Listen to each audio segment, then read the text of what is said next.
Welcome everyone to the 15th workshop on the social implications of national security, SINS22. My name is Katina Michael. I'm a professor in the School for the Future of Innovation in Society in the School of Computing and Augmented Intelligence at Arizona State University. I have a background in engineering and also national security.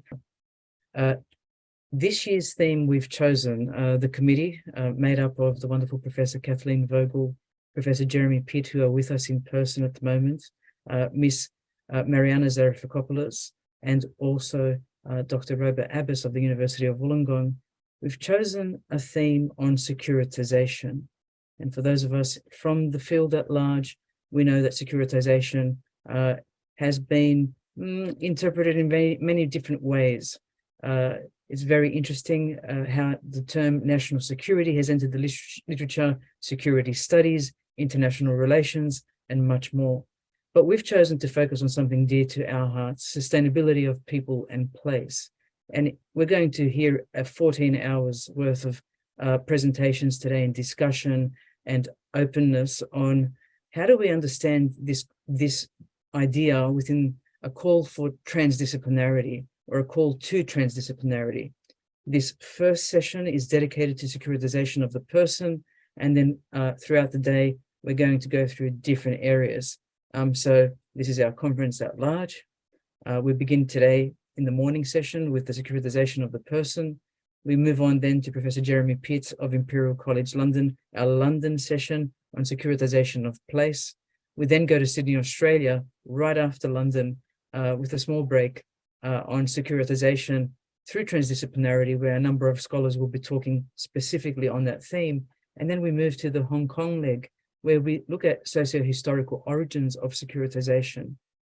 We hope you'll stick around for as much as you can. You're welcome to leave and come back as often as you wish. But first, Kathleen suggested that we might give some history to this SINS workshop. I can tell you, as a young 24-year-old, some 17 years ago, I was given the opportunity to suggest a series within what was predominantly an engineering center of excellence in Australia. It was the Research Network for a Secure Australia. And of course, this was all post-September 11. There was a lot of discussion on risk, a lot of consultants making a lot of money on risk management and risk consulting. And I thought, no one's talking about human factors.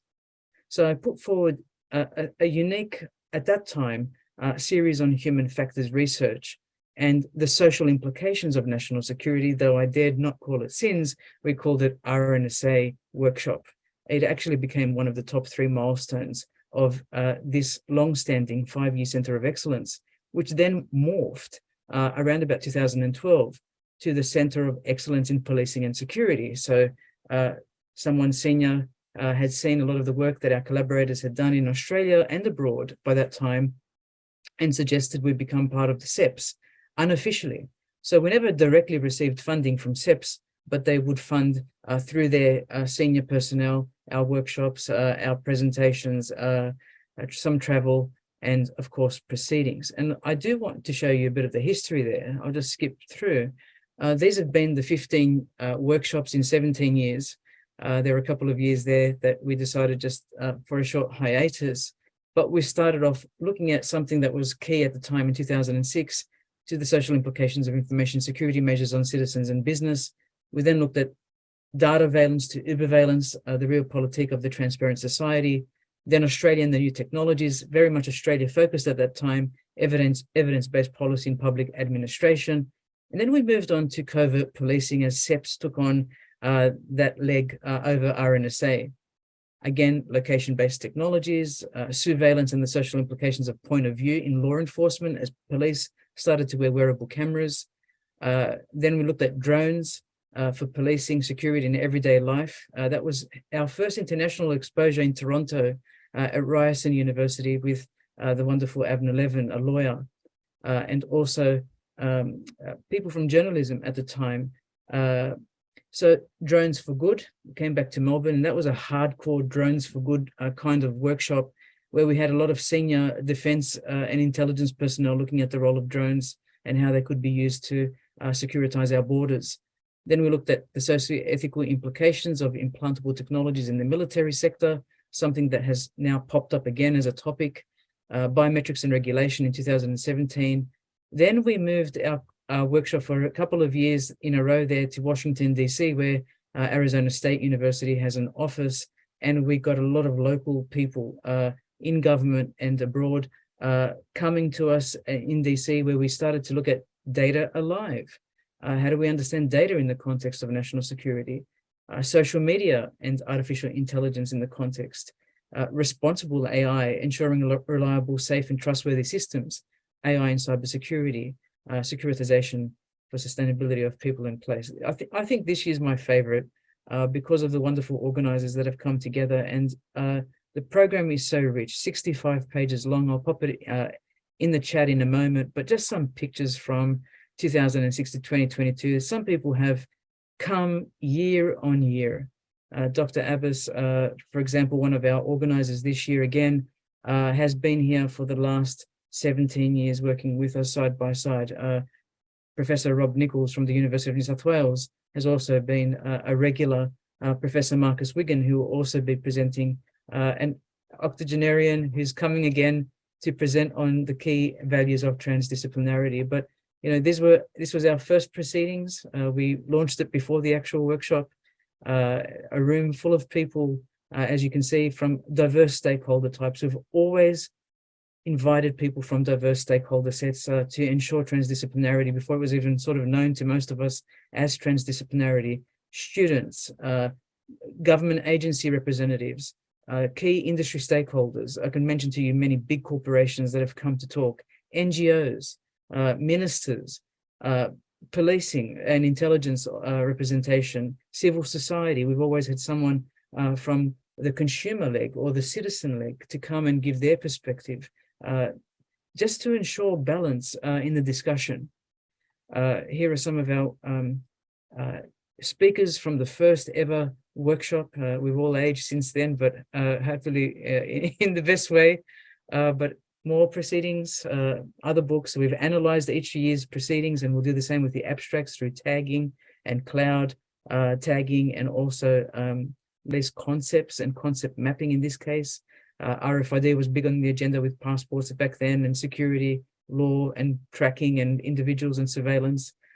So all of this history is here, and I'm very grateful for all of you to be here supporting both Kathleen and the rest of the team in this international workshop now, and just to give gratitude to each of you for volunteering your time. I think that's enough from me, Kathleen, and over to you.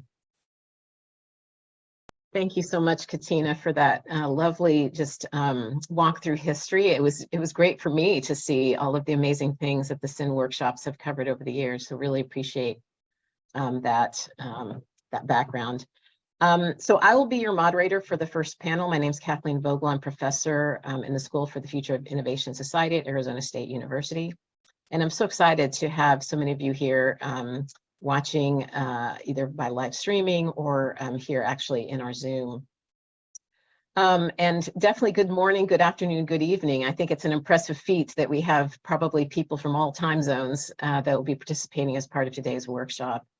And I want to thank Katina for essentially being the key mastermind behind this SINS workshop and also past SINS workshops. And I also want to thank my co-organizers, Mariana, Roba, and Jeremy, for their thought leadership in bringing the SINS workshop and its various tracks together.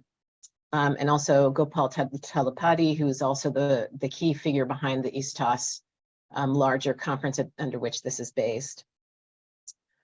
So today's first track of this workshop is called Securitization of the Person. And what I'm going to talk to you about today in the next, about 15 minutes or so, is to sort of set the stage for what I think is going to be a fascinating set of presentations that we'll have.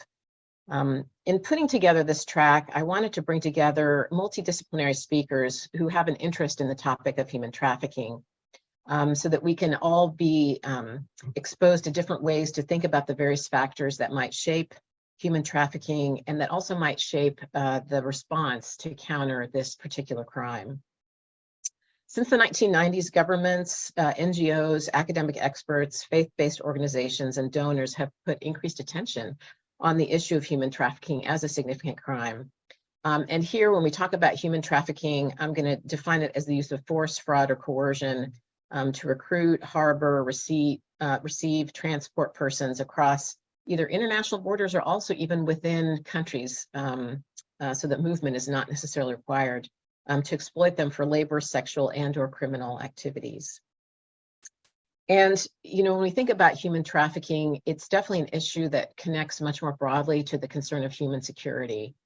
If we think about today's security environment, whether we think about a variety of different civil conflicts around the world, mass migration, climate change, natural disasters, pandemics, and other emergent phenomena, I think we can see that these create often multiple, often overlapping instabilities that can create human insecurity, and can also, for example, shape how we might view human trafficking as it exists on the ground. And these problems are going to require solutions that cross national borders, that affect communities, and that will involve a whole host of government, industry, academic, civil society, as well as the larger public to provide a response to these problems. When we talk about the issue of human trafficking, it's pretty well known that estimates about the prevalence of human trafficking vary quite a bit, largely because it's a hidden crime. There's a lot that we don't know or understand about human trafficking at the local, national, regional, and international level.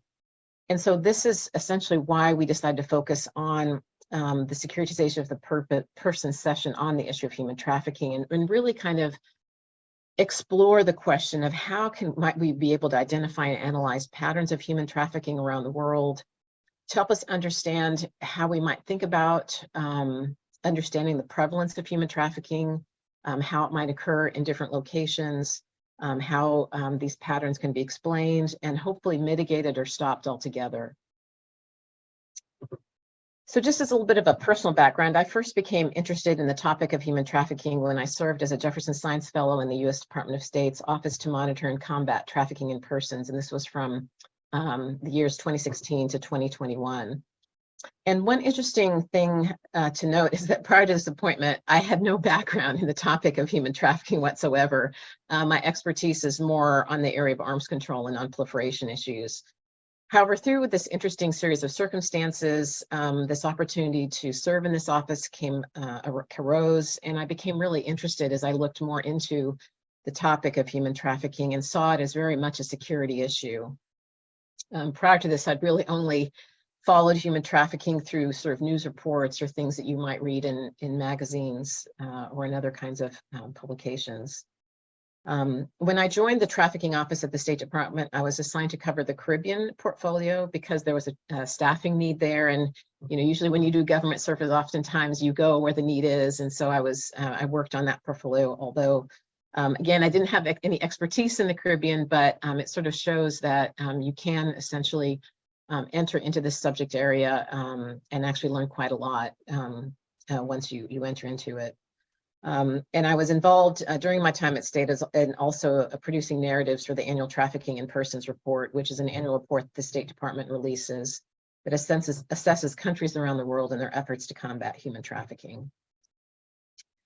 The one thing that became very evident to me while I was working at the State Department was the need for much more interdisciplinary expertise to be brought to bear on the problem of human trafficking, and the need for much more empirical studies on this problem.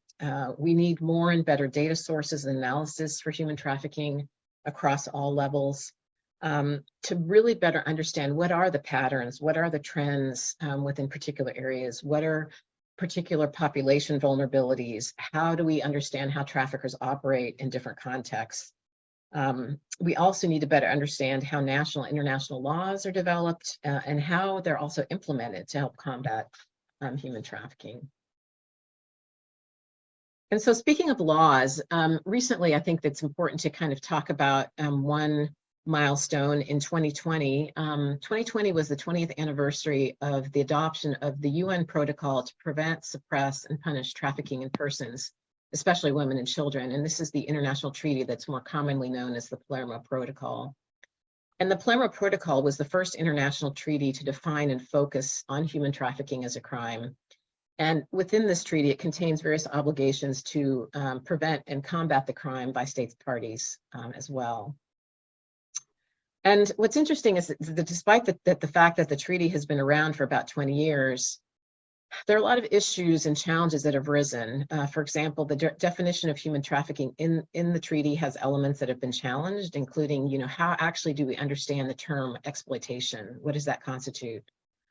There have been a lot of questions about how do we think about differences between trafficking and human smuggling. Different sort of criticisms about how the treaty has tended to focus more on trafficking of women for sexual exploitation as the focus, although we do know that labor trafficking is also a very significant issue around the world. It's also been noted that the Palermo Protocol was really designed at the time that it was implemented to reflect the international community's political will to combat organized crime. So organized crime really was a central driver for creating the treaty, rather than to combat human rights violations that are really inherent within slavery. And so there are various scholars who have commented how really still the protocol has very weak language on human rights protection and victim assistance, which is seen as a weakness. And that the treaty really does not do enough to really address some of the root causes of trafficking. Others have noted that it's, one thing to have a treaty on paper, but it's definitely another thing to ensure exactly how it's effectively implemented. And because of this, there have been various problems and challenges that have arisen with the protocol. For example, although most countries now have the appropriate legal framework for tackling trafficking crimes, there still is this very large discrepancy between the number of victims detected and offenders who get convicted. And this suggests that there's still a lot of trafficking crimes that go unidentified or unpunished. Again, some critics have focused that there's too much emphasis on women and children related to the protocol, and that there's not enough focus on how we might think of combating trafficking related to men and or LGBTQI victims of trafficking, for example.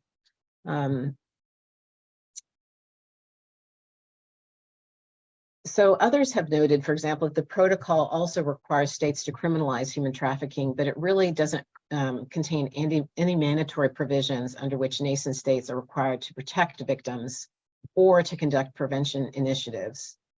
And although there is the mandate to protect and to prosecute, for example, within the treaty, in various kinds of national implementation legislation, some of these legislations are actually at odds with victim protection. And I wanted to sort of point out that one of our speakers today, Dominique Rosepowitz, in addition to her scholarly work on human trafficking, has extensive practitioner experiences working with human trafficking victims in Arizona, in Las Vegas, and in Hawaii. And so I'm sure it'll be interesting to get her to talk a little bit about the whole dimension of victim protection as we think about human trafficking. In addition to sort of treaty issues, I think we also have to think about other factors that have complicated sort of effective implementation of the treaty. For example, the rise of migration has also posed challenges for combating human trafficking. The complexity of sort of the transnational criminal element, transnational organized crime, as well as sort of how all of this now intersects in our increasingly online and digital worlds, have also posed new difficulties for how either national or international law enforcement efforts might be able to tackle this crime. So there's a lot of different challenges and developments at both the national and transnational levels that have emerged over these past 20 years. And it's sort of at the same time that trafficking, either whether we're talking about sex trafficking or labor trafficking, is believed to be one of the fastest growing areas of international criminal activity, and one that is continuing to raise concerns internationally. So there's still a lot of work to be done to combat this crime. Recently, I think we're also all aware of the challenges in society living through the COVID-19 pandemic, and we know that the pandemic has created more individuals who've experienced economic and social vulnerabilities that has likely increased the potential risks of human trafficking. Particularly for already vulnerable and marginalized populations, for example.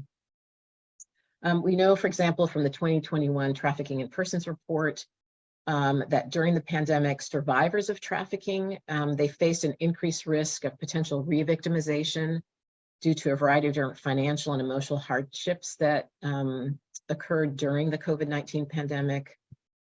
We know that, efforts to try and mitigate the spread of COVID-19, such as stay-at-home orders and travel limitations, that we know that this has increased in some areas, increased rates of gender-based violence, which puts individuals at higher risk for human traffickers to exploit them. We also know during the pandemic that low-wage and migrant workers and those in the informal economy faced riskier employment conditions that created more vulnerabilities for the potential for human trafficking. We also know that traffickers capitalize sort of on sort of restrictions of law enforcement activity during the pandemic that allowed, in some cases, traffickers to essentially pursue their crimes without detection or without law enforcement activity. And we also know how the pandemic has also impacted governments in their anti-trafficking efforts, that priorities as well as resources have been shifted during the pandemic period. And so, I think this is an interesting question to ask, how have the past 2+ years in dealing with the COVID-19 pandemic and also in the immediate sort of aftermath of it, how has that exactly impacted human trafficking? And today we're going to have Jean-Pierre Gauchy and Noemi Magdalianin from the British Institute of International Comparative Law in the UK, who are going to be talking about their 2-year study to look at the impacts of COVID-19 on human trafficking. I think beyond COVID-19, however, there are other persistent and emerging problems that will continue to create problems for anti-trafficking efforts. I think one major issue that is on the horizon is how do we think about climate change and how that will also impact human trafficking. Thinking about climate change linked events such as wildfires, droughts, flooding, extreme weather conditions, heat waves, environmental degradation. All of these conditions create more displaced populations. They create vulnerable migrants, as well as other vulnerable populations such as indigenous communities, women and children. They are likely to become much more vulnerable to exploitation related to various adverse climate change events. We also know that new and ongoing conflict zones or areas of political instability also create vulnerabilities for human trafficking. We know there have been concerns about conflicts in the Middle East and the migration flows that have resulted from that.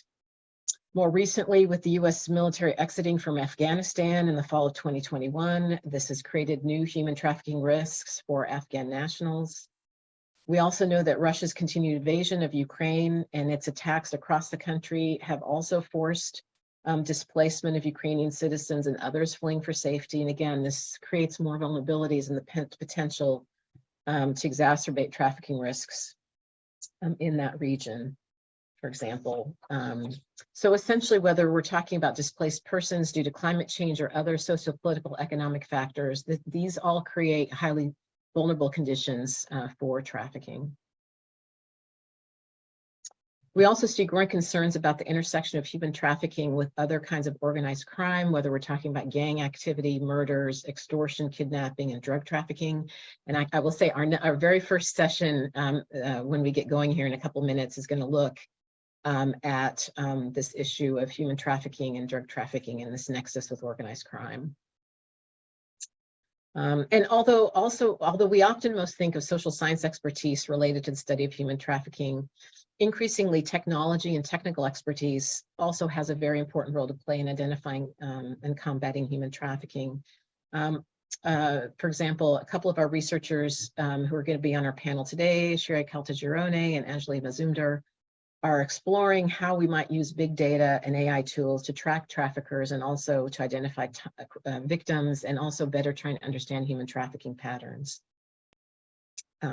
So it's great to see sort of technology for good being put into action on this issue. But I think it's also important to recognize that technology can both disable and enable trafficking. As I mentioned, during the COVID-19 pandemic, Interpol saw more online sexual exploitation, particularly of children. during that time period. And so this raises the bigger question of how do we think about the varied socio-technical factors that shape opportunities and barriers for anti-trafficking efforts. So all of our speakers today are doing cutting edge work to better identify, understand, and combat human trafficking. And I hope this session today will bring attention to and catalyze new kinds of discussions on this issue and problem of human trafficking.